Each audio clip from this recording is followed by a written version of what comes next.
Vous avez la parole. Monsieur le Président, Monsieur le Premier ministre, Madame, Messieurs les ministres, Madame la Présidente de la Commission des Affaires étrangères, tous les 16 mois en moyenne, depuis plus de 20 ans, le Parlement se penche sur un texte lié aux questions d'immigration. Question qui figure parmi celles qui préoccupent le plus les Français, nourrissant des peurs de façon inlassable et faisant monter les nationalismes en France et en Europe. Pourquoi un nouveau débat aujourd'hui? Sûrement parce que l'augmentation de 25% des demandeurs d'asile depuis 2017 a interpellé chacun et que le gouvernement souhaite faire passer, j'imagine, un message de fermeté ou peut-être faire oublier les propos du président de la République qui, en 2015, applaudissait l'Allemagne d'Angela Merkel qui accueillait 1 million de migrants avec les conséquences que l'on sait aujourd'hui. Je n'ose imaginer non plus que pour des raisons purement électoralistes, on soit amené à débattre aujourd'hui. Mais vous prenez aucun risque, de toute façon, de mettre au grand jour des fissures dans votre majorité, puisqu'il n'y aura pas de vote, ce qui est regrettable. La politique migratoire, Monsieur le Premier ministre de la France et de l'Europe, est un sujet dont nous devons parler sans naïveté, sans angélisme, avec courage et esprit de responsabilité. Il faut donc dire la vérité aux Français.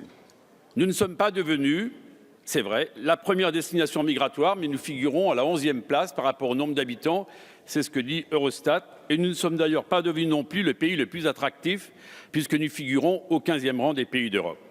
Les pays qui nous entourent, comme l'Espagne, la Belgique, l'Irlande, la Croatie, sont beaucoup plus sollicités que nous, et ce sont la Grèce, Chypre, Malte, qui accueillent de plus de migrants prenant de plein fouet les accords de Dublin.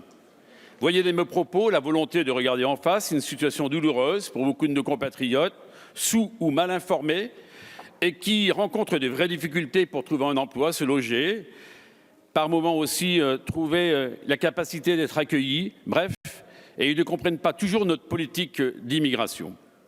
Mais c'est une situation également douloureuse pour de nombreux migrants qui imaginent un Eldorado dans les pays d'Europe et qui doivent très vite déchanter. Pour autant, la crise migratoire est toujours là, violente, moins violente qu'en 2015, mais bien présente. Chaque jour, des femmes, des hommes, des enfants mettent leur vie en péril pour rejoindre notre continent. Ils sont des demandeurs d'asile poussés à quitter leur terre natale. Ils tournent le dos à leurs racines pour fuir les violences et la mort. La majorité d'entre eux proviennent d'Afghanistan, d'Albanie, de Géorgie. Ils attendent de nous la protection qui leur est promise. D'autres migrent sur notre territoire pour des raisons économiques et nous n'échappons pas à l'augmentation de la migration économique. Monsieur le Premier ministre, nous devons, me semble-t-il, avoir des choix qui soient guidés par 3 mots. D'abord, le mot humanité face aux situations d'urgence humanitaire qui appellent une réponse de la communauté internationale, de l'Europe, de la France, à la hauteur du drame que vivent ces familles de migrants charriés sur nos rivages et dont la route de l'exil se termine dans les profondeurs de la Méditerranée. Fermeté face à l'immigration clandestine, aux séjours irréguliers, aux filières des passeurs qui exploitent la misère humaine. Efficacité pour que les demandeurs d'asile n'obtiennent pas le statut de réfugiés, ne restent pas sur notre territoire en tant que clandestins et pour que l'immigration économique corresponde à nos besoins.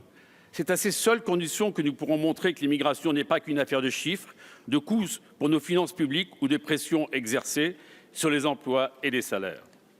Les craintes relatives à l'immigration sont réelles en France, en Europe. On doit les entendre et y répondre de la manière la plus juste qui soit. La politique européenne en matière d'asile et d'immigration est marquée par des incohérences, des manquements de la part d'États membres comme la Hongrie, la Pologne, la République tchèque et la Slovaquie.